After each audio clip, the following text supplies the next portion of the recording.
నేను మా అమ్మాయికి క్రిస్టియన్ మ్యారేజ్ జరిపినానని చంద్రబాబు నాయుడు గారు ఒక ఫోటో కూడా వేసినారు.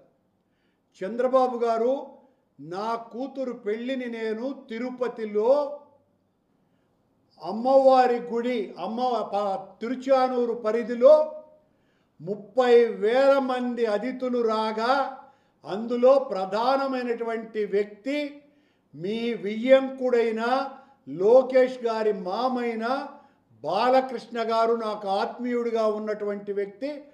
ఆయన వచ్చి నా కూతురు పెళ్ళికి అక్షింతలు వేసినారు. అలాగే మీ తమ్ముడు, నా స్నేహితుడు నారా రామ్మూర్తి నాయుడు కూడా ఆ పెళ్ళికి వచ్చినారు. ఆ పెళ్ళికి ఆనాడున్నటువంటి దాదాపు 13 మంది హైకోర్టు న్యాయమూర్తులు వచ్చినారు. నేను నా కూతురు పెళ్ళిని హిందూ సాంప్రదాయం ప్రకారమే చేసినానని ఆ దేవదేవుని సాక్షిగా ప్రమాణం చేస్తున్నా. నా వియ్యంకులు చేసినటువంటి పెళ్ళికి నేను నా కూతురు తండ్రిగా హాజరైనాను. ఇక్కడేం దాచుకొన్నాను, మీలాగా అబద్ధాలు చెప్పేటువంటి మనిషిని కాదు.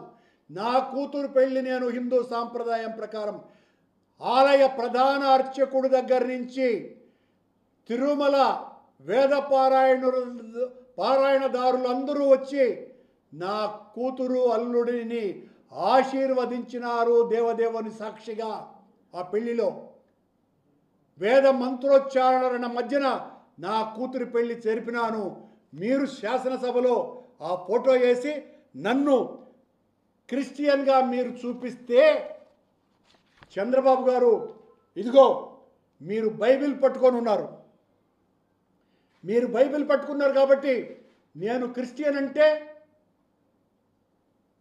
నన్ను క్రిస్టియన్ అంటున్నారు కదా మీరు, మరి మీరు బైబిల్ పట్టుకున్నారు.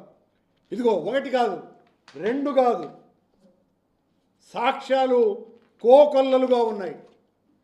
కోకొల్లలు ఇంతే కూడా కాదు. మీరు అసలు హిందువే కాదు, ముస్లిం అంటే ఎట్లా ఉంటుంది? చంద్రబాబు గారు ఈ ఫోటోలను చూసి, మరి పవన్ కళ్యాణ్ గారి 3వ భార్య ఓ క్రిస్టియన్ కదా, మరి పవన్ కళ్యాణ్ గారు సనాతన ధర్మ పరిరక్షకుడిని, పెద్ద హిందువునని చెప్పుకుంటున్నారే, మరి ఆయన్ను క్రిస్టియన్ అనండి. మరి నన్ను ఎలా అంటారు క్రిస్టియన్ అని? మీరు క్రిస్టియన్ చెప్పే ఈ కరుణాకర్ రెడ్డి చేసినటువంటి హైందవ ప్రచారం ఇప్పటి వరకు పాలక మండళ్ల చరిత్రలో ఏ ఒక్క అధ్యక్షుడు చేయలేదని ఛాలెంజ్